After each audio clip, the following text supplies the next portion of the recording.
రోజు 1000 కమలాలతో శివలింగానికి అర్చన చెయ్యాలని నియమం పెట్టుకున్నాడు. రోజు చేస్తున్నాడు అలాగా. ఆయన ఏదో దాన్ని ఒక 21 రోజులు నియమం పెట్టుకున్నాడు. 20 రోజులు సాగింది. శివుడు ఊరుకుంటాడా? విష్ణువైనా సరే పరీక్షే. చివరి రోజు పరీక్ష పెట్టకుండా సర్టిఫికెట్ యూనివర్సిటీ వాళ్ళు కూడా ఇవ్వరు కదా, దేవుడేలా ఇస్తాడంటే. 21వ రోజు ఇంకా పూజ ముగుస్తుంది కదా అని విష్ణుమూర్తి సంబరంగా ఉన్నట్ట.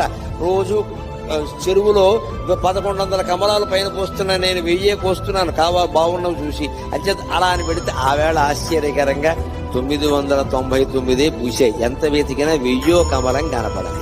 ఏమిటిది? ఒక కమలం తక్కువైంది. ఈ కమలం ఎక్కడి నుంచి తేవాలి అనుకుంటే ఆయనకి ఏమొచ్చిందంటే, నన్ను అందరూ కమలాక్షుడు అంటారు కదా, నా కళ్ళు కమలాలే కదా, కమలం తక్కువైతే ఏమైంది, ఇంకోటి తక్కువైనా పర్వాలేదు, నాకు 2 కళ్ళు ఉన్నాయి కదా అని ఒక కన్ను బాణంతో తీసి శివుడు పాదాల ముందు పెట్టాడమ్మా. అది విష్ణువు యొక్క భక్త కన్నప్పెంతో విష్ణు